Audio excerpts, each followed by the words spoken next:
Hello, I'm Jamila Musayeva, an international social etiquette consultant and author of etiquette books. Etiquette, the least you need to know, and afternoon tea etiquette. If you would like to order my books, you can do so now directly through my website. I'll link it down below here, as well in the description box below. If you are a new viewer on my channel, here I talk about etiquette, soft skills, self-development.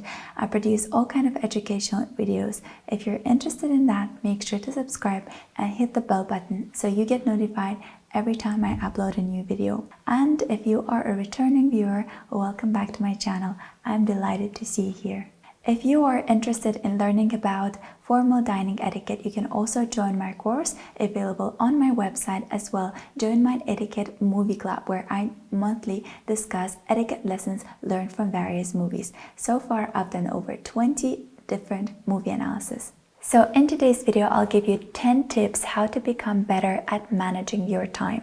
The reason I think I can talk about this and I feel like I'm an experienced person in this matter is because I'm a full-time mother. I have 2 kids. I am a part-time YouTuber. I do 2 videos per month on YouTube, as well as I run my Patreon etiquette movie club and book club. I am also an author of etiquette books that I handle the book orders, as well as I'm a guest speaker and trainer at various events and universities about etiquette and self-development. And I also co-own a first and only baby gym in Azerbaijan called Jimbala. So I have a lot on my plate and I am my own boss, and I am in charge of managing my own time and scheduling my tasks. There's no one who oversees it. There's no one who I am accountable for. It's me only that I'm accountable for and to, and I have to handle my time on my own. This comes with a lot of perks. There are great things about being able to have to manage your own time, but there are also a responsibility that there's no one pushing you. There's no deadline in this. It's just you who has to be strict with yourself and learn to handle self-discipline so that you can become better at time management. But before I get into the 10 tips, I do want to confess and I do want to make it known that I do have help at home. My kids go to school, but I also do have help at home that help me with daily chores, with errands. So I am blessed that I do have that, and I acknowledge it. Given that, let's get into the 10 next steps or tips that I want to share with you that will help you improve your time management. So let's talk about time management. Why is that a lot of courses right now are focused on time management? Because people these days have realized that there is nothing more valuable than time. If I ask you, what is the one resource that you have that's irreplaceable and irreplenishable? And you'll most probably say it's time. It's true for everyone. Time is the only thing that we cannot freeze. We can freeze our money, we can freeze our assets, but we cannot freeze our time. If you lose your bag, your car, your home, God forbid, not a good thing, but if that happens, you can always regain that. You can work hard, earn back, and get the house, that bag, that car back. But time is the only thing that we're not able to ever get back, which is why time management is probably the most important skill of the 21st century. So what you do with your own time is what you will eventually do with your life. So our life, if we think of life in a timeline and we have time in there, if we manage to control our time, we'll be able to manage our life. We have a direct control over our time. And if you don't control your own time, someone else will control it for you.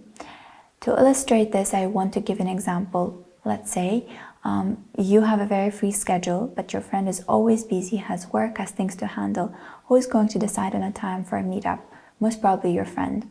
So if you cannot allocate a time in your schedule for that meeting, someone else will designate the time and the day for you. This is just a very simple example, but if we take it on a grander scale, if you don't have control over the time of your life, someone else will take charge over your time and put in the meetings there, putting the calls in there, putting everything else that they want to take from you.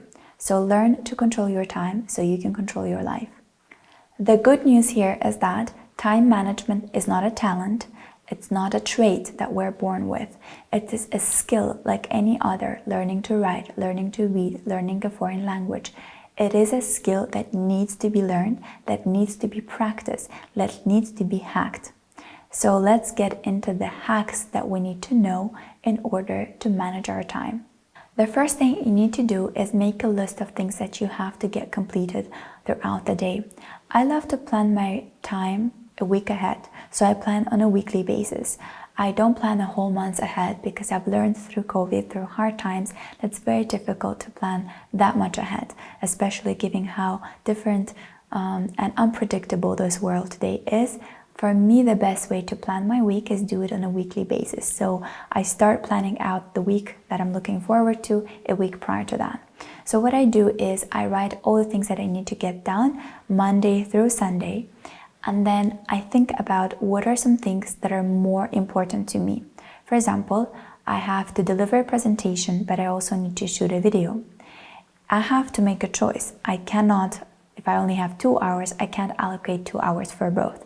So I have to make a list of the priorities that I need to get done first, and then move on to things that can wait due to their deadline or importance or value or the results or outcomes that I get out of them. So when I make the decision, I think about, first of all, when it's due, if it has a due date, and then what is the outcome or what is the value that this activity will bring to me in the long run. So say I need to do a presentation that is due next Tuesday, or I need to shoot a video that I'll only deliver at the end of the month. So priority, of course, will be to prepare a presentation. Making a list of things and prioritizing them is the key to getting started. Speaking of prioritizing, the next step once you're prioritizing is actually putting it out into a schedule. So scheduling things is the key to getting things done. I once read somewhere a quote that said, why is that the most successful people in the world that also have the same amount of time that we do manage to get so much done? And the answer was because they had a tight schedule. The tighter your schedule is, the less time you waste on procrastination, on unnecessary things, on just browsing through the web or scrolling through your Instagram. It's the time that is scheduled that gets things done. Paradoxically, the more free time you have, the more time you're going to kill. Actually, becoming a mother of 2 has taught me really how to schedule things and how to get things done on time, because I cannot waste time. When they're asleep is the time I work, when they're awake is the time I'm with them. So having them in my life has really helped me to gather myself up and learn to manage my time better.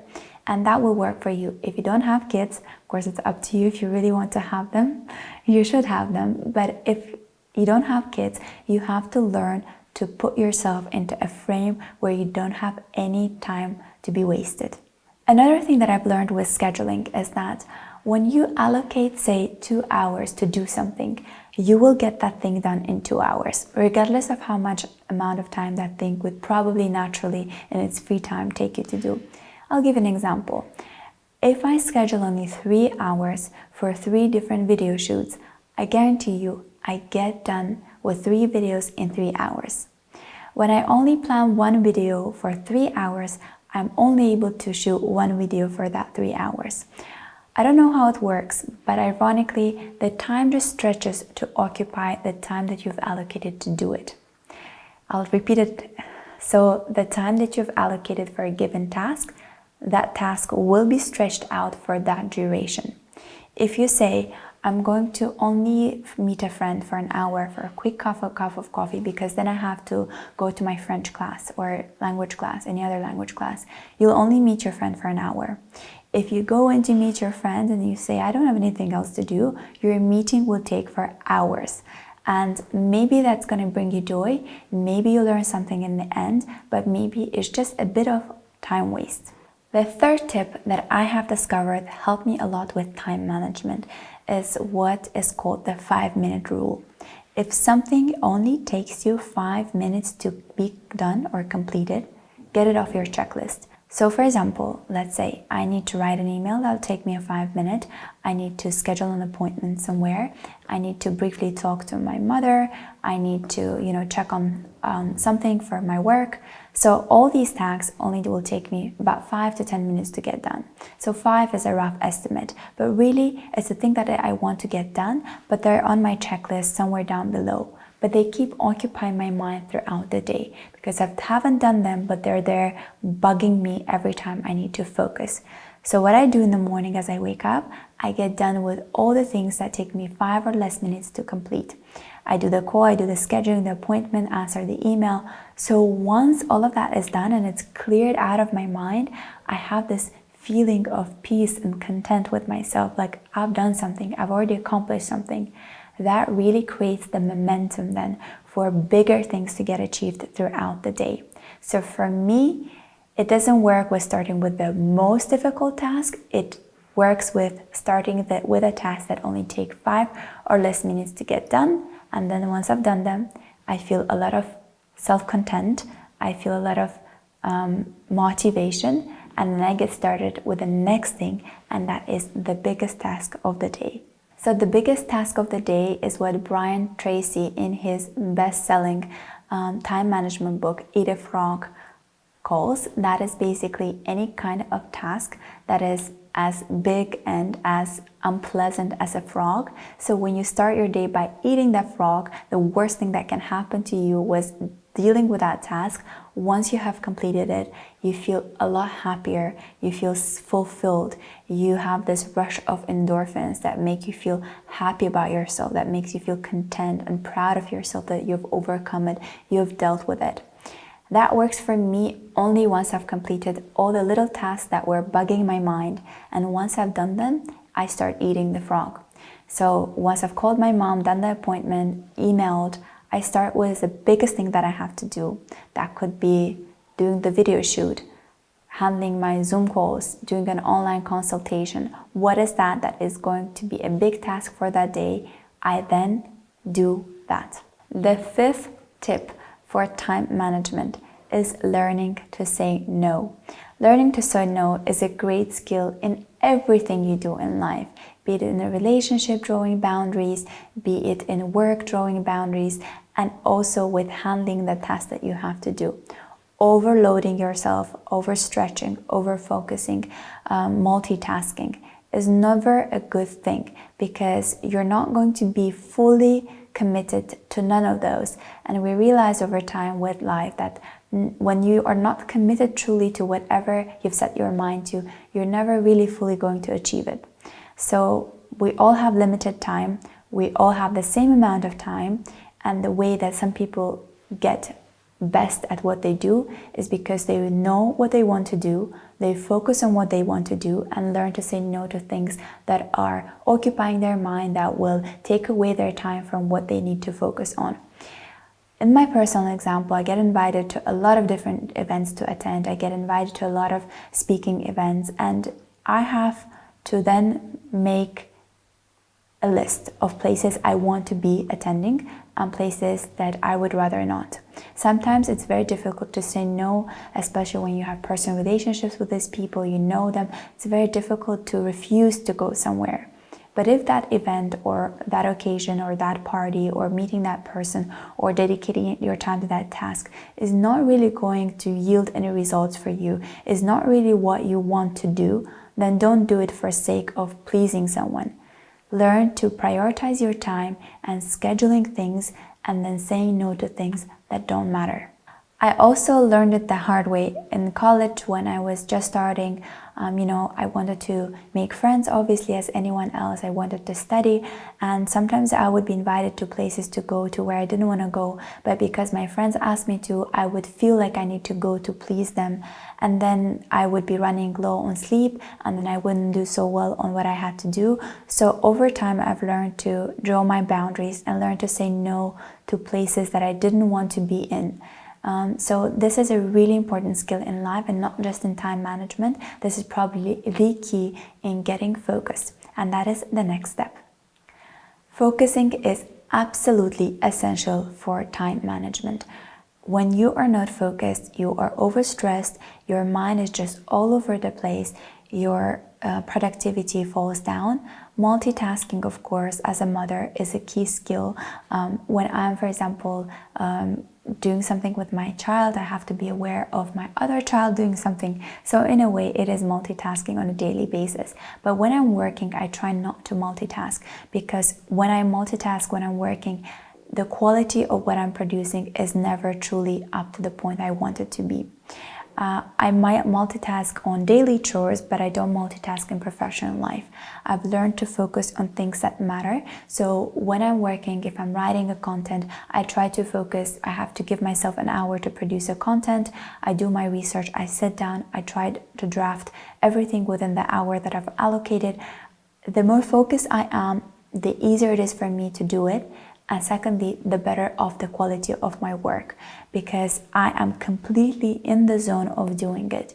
Focus is probably the key to getting things done in the time that you have allocated it.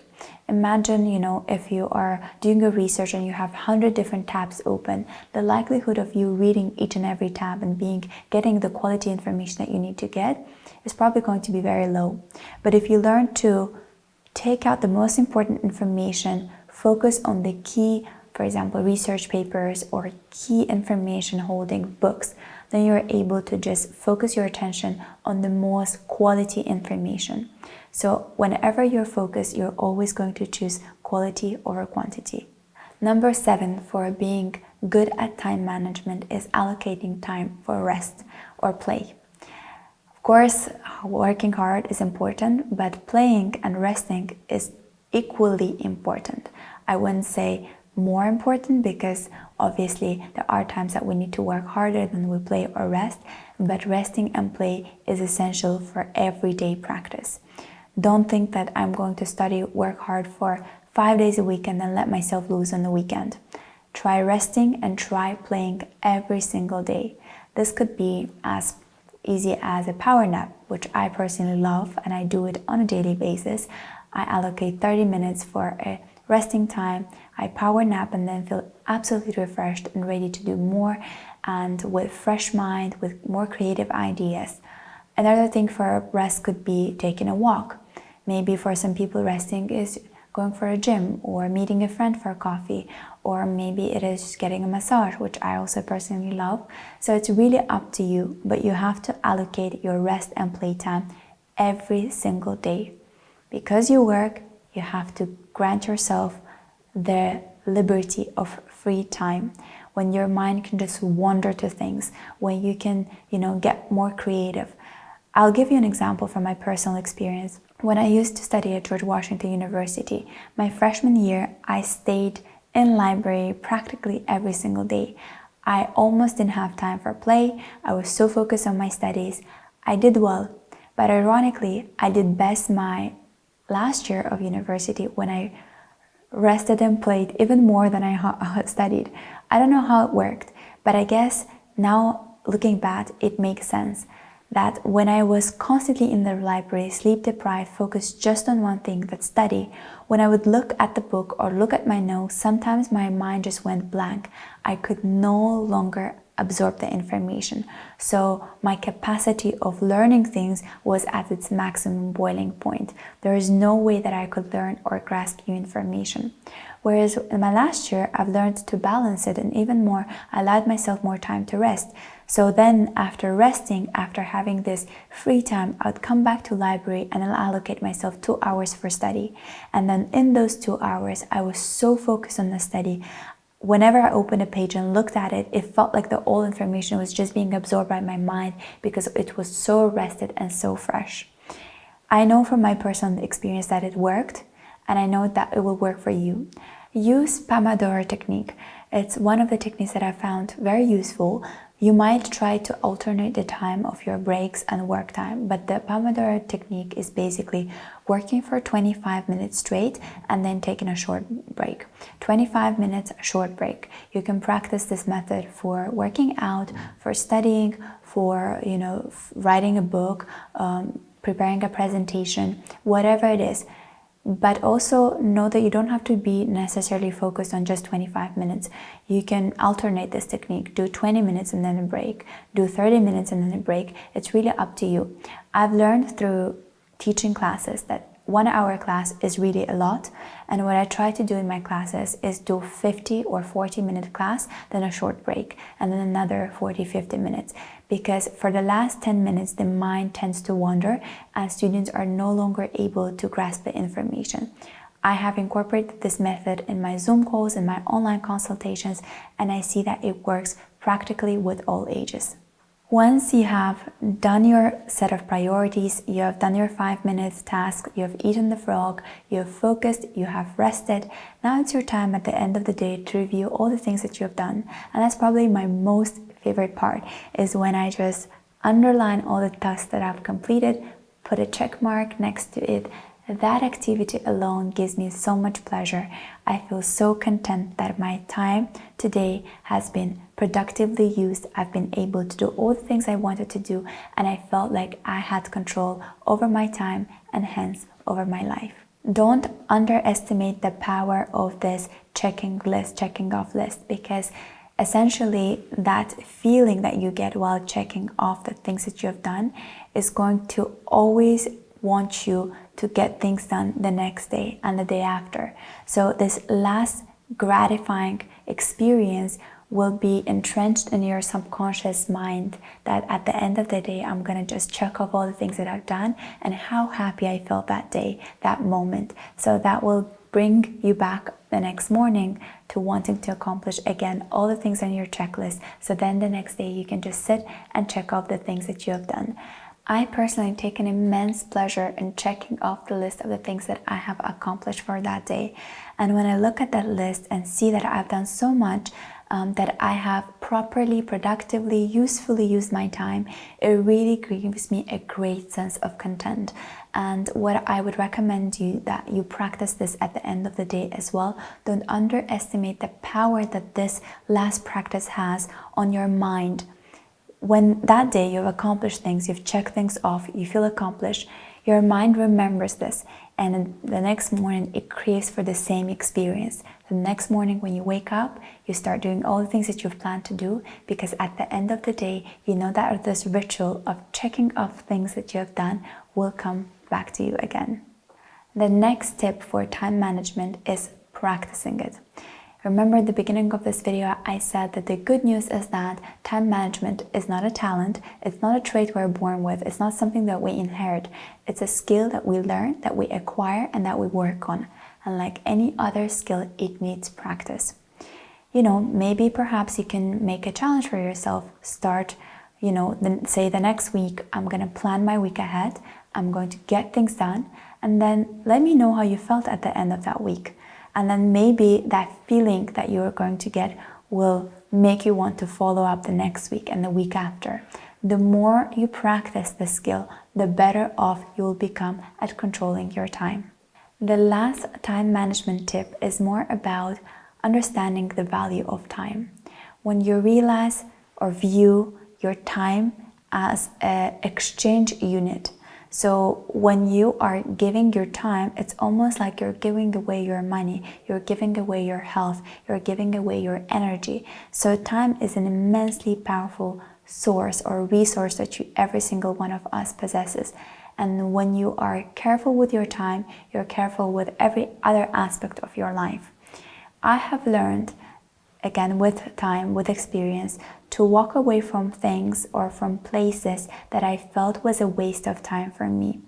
I recently was invited to an event. I walked in and within 10 minutes I left the event. And some people asked me, why did you leave so early? I said, I realized I'm wasting my time at this event. There's nothing I'm going to learn from this. There's no interesting people that I want to meet at this event.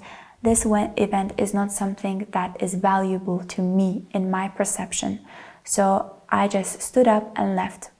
And I came back home, and that time that I were supposed to be at the event, I spent on watching a movie that I really wanted to watch and ended up reading another 20 pages of the book that I've planned to read. Again, I don't want to just focus on productivity per se, but reading a book or watching a movie gave me a lot more pleasure than being at that event. So over time and over the years, I've learned to walk away from places that I didn't think were worth of my time. I've learned to walk away from people that I thought were not worth spending time with. The same with, reading books. I have done a video on how to become a better reader, and there I share one of the key tips for becoming a better reader is giving up on books that really don't go with you. You really don't want to read them. Don't force yourself. If you don't want to watch a movie, stop it. Move to another movie. Don't force yourself to watch something just because everyone is watching it or everyone is reading it. So value your time as an exchange unit. If you don't value your time, someone else will. Thank you so much for watching this video until the very end. Please do let me know in the comment section below which of these tips did you find the most useful and which of them are you already practicing. And of course, if you have any other tips and tricks of your own that you would like to share with my community. Thank you very much, and I'll see you in my next video. Bye!